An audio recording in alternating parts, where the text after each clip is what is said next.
بسم اللہ الرحمن الرحیم۔ السلام علیکم ناظرین، امید ہے آپ خیریت سے ہوں گے۔ ناظرین، آج پاکستان کی سیاست کے میں مختلف حوالے سے کچھ چند اپڈیٹس ہیں وہ سے آپ سے شیئر کرنی ہیں۔ اس کے حوالے سے پاکستان کی سیاست میں ایک اور سیاہ باب کا اضافہ ہوا ہے، اس حوالے سے بھی ہم بات کریں گے۔ نگران وزیر اعظم انوار الحق کاکڑ کے حوالے سے بھی بات کریں گے، جن کو ایک بڑا عہدہ ملنے کی امید ہے۔ اس کے علاوہ پنجاب اسمبلی میں جو ہے وہ اسپیکر اور ڈپٹی اسپیکر کا انتخاب ہوا ہے، اور ساتھ ساتھ چور چور کے نعرے بھی لگے ہیں۔ اس کے علاوہ کمشنر راولپنڈی لیاقت چٹھا نے جو پاکستان کی سیاست میں ایک سیاہ باب کا اضافہ کیا ہے، اس کے بارے میں بھی بات کریں گے۔ تو سب سے پہلے ہم بات کرتے ہیں پنجاب اسمبلی کی۔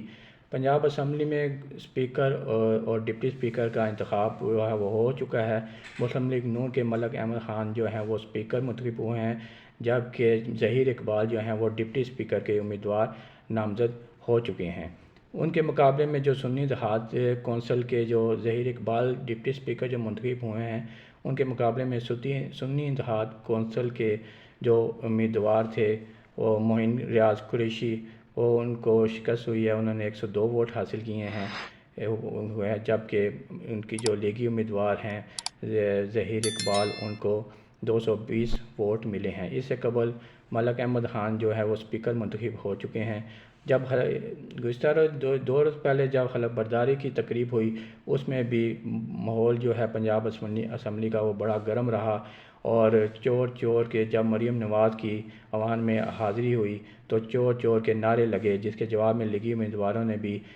بھی زوردار جو ہے وہ گڑی چور کے نعرے لگائے، عمران خان کے خلاف نعرے لگاتے رہے۔ اور جب اسپیکر کا اور ڈپٹی اسپیکر کا انتخاب کی باری آئی تو اس وقت بھی عوام میں چور چور کے نعرے گونجتے رہے، اور سنی اتحاد کونسل جن میں پی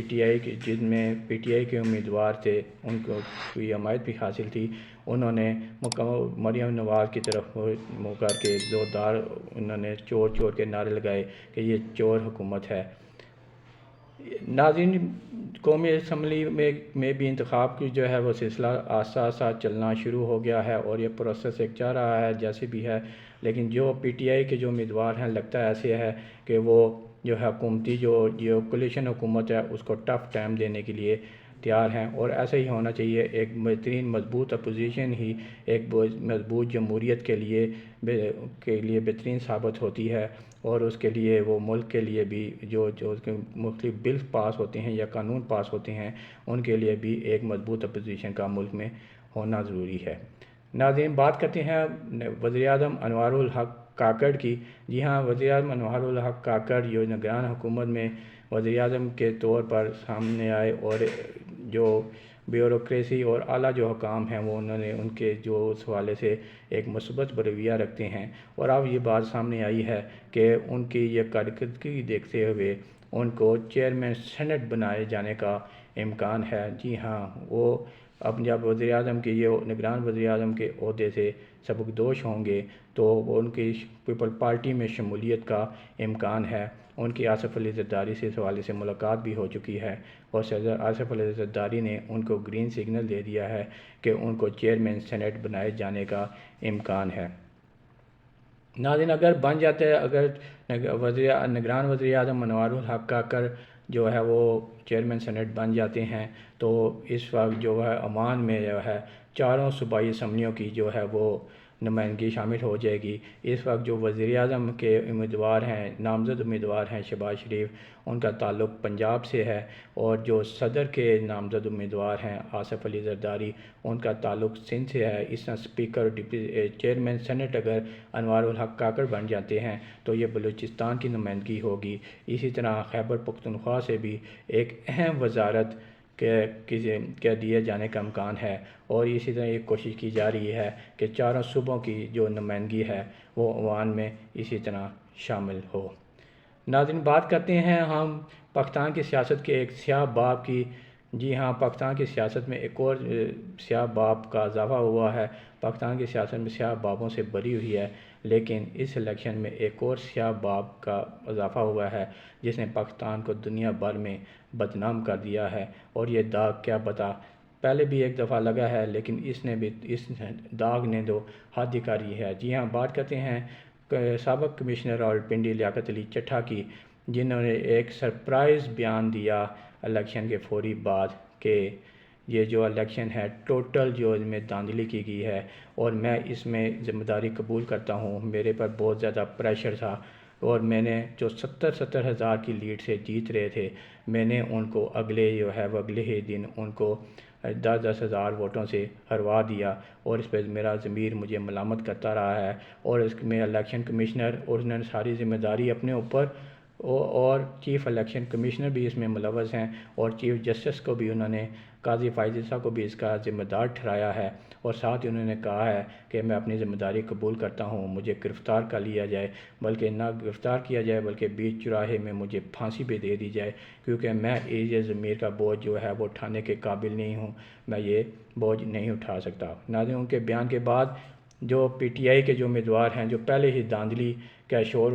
کر رہے تھے، اس کے علاوہ مولانا فضل الرحمان اور جماعت اسلامی بھی دھاندلی کی، جو کہ ان کو تقویت ملی اور وہ میدان میں آئے، اور انہوں نے جو ہے وہ کہا کہ ان الیکشن کو ختم کیا جائے، اور ایک لہر اٹھی کہ واقعی ہو سکتا ہے کہ ان الیکشن کو سبوتاژ ختم کر دیا جائے، کلندم قرار دیا جائے، اور جو نگران سیٹ اپ ہے وہ اسی طرح 3 سال سے 5 سال تک جو ہے وہ چلتا رہے۔ ناظرین، ایک ایسے وقت میں ان کا یہ بیان آیا ہے کہ جب وہ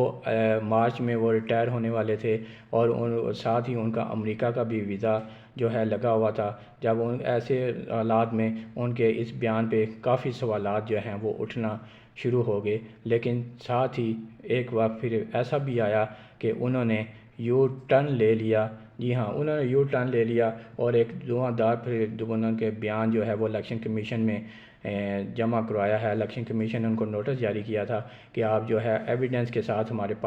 پاس آئیں اور ہمیں ثبوت دیں، اور ہم اس حوالے سے مکمل تحقیقات کریں گے، آپ ہمیں جواب دیں۔ لیکن انہوں نے جب جواب وہاں پہ جمع کرایا تو وہ بھی پہلے والے سرپرائز سے ایک بہت بڑا سرپرائز تھا۔ جی ہاں، وہ سرپرائز یہ تھا کہ لیاقت علی چٹھا نے کہا ہے کہ میں اپنے تمام بیانات پر معافی مانگتا ہوں، مجھ پر دباؤ تھا، اور میں نے ایک سیاسی جماعت پاکستان تحریک انصاف کے کہنے پر یہ کیا۔ تحریک انصاف کا ایک اہم عہدیدار اس میں میرے ساتھ اس میں ملوث تھا، اور اس نے مجھے ایک بڑے عہدے کی، ریٹائرمنٹ کے بعد ایک بڑے عہدے کی اور بڑی مراد کی آفر کی تھی، کی تھی کہ آپ کو ایک بڑا عہدہ دیا جائے گا اور مراد بھی آپ کو دی جائیں گی، اور اس لالچ میں آ کر میں نے یہ بیان دیا ہے۔ میں اس کی ساری ذمہ داری قبول کرتا ہوں، اور جو چیف جسٹس کے حوالے سے جو میں نے بیان دیا ہے وہ بھی مجھ پہ دباؤ تھا کہ وہ آپ چیف جسٹس کے بارے میں بیان دے کر ملک میں بد انتظامی کا سبب بنے، انتشار کی سیاست کو فروغ دینا چاہتے تھے۔ اس پر میں پوری قوم سے، چیف جسٹس سے اور الیکشن کمشنر سے بھی معافی مانگتا ہوں، اور عوام سے بھی معافی مانگتا ہوں۔ اور ایک دفعہ پھر جب انہوں نے پہلا بیان دیا کہ مجھے پھانسی دی جائے، اور یہاں پہ یو ٹرن پہ بھی انہوں نے کہا کہ جو بھی سزا ہے وہ میں لینے کے لیے تیار ہوں۔ ناظرین، لیاقت علی چٹھا نے جو پہلے بیان دیا اس میں اس کے بعد جو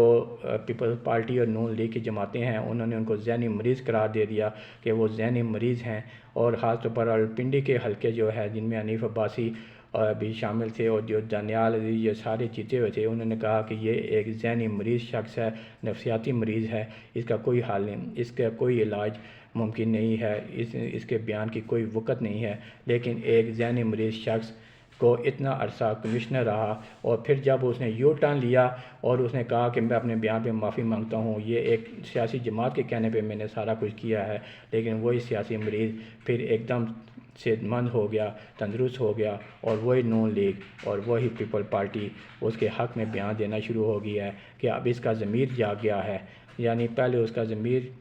جب جاگا تھا تو وہ ذہنی مریض تھا، لیکن جب انہوں نے ان کے حق میں بیان دیا تو ان کا جو ذہنی مریض تھا اس کا ضمیر ٹھیک ہو گیا۔ یہ ایسی متضاد باتیں ہیں جس نے پاکستان کو، سیاست کو غلاظت سے بھرپور جو ہے وہ گڑھے میں ڈال دیا ہے، اور پوری دنیا میں پاکستان کی بدنامی کا باعث بن رہے ہیں۔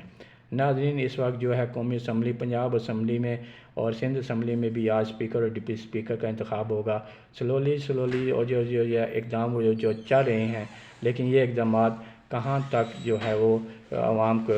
ان کو ریلیف ملے گا، یہ تو آنے والے وقت میں بتائے گا، اس اسمبلی میں بھی بتائے گا۔ اس وقت تک لیے اجازت دیجیے، اپنا خیال رکھیے گا، اللہ نگہبان۔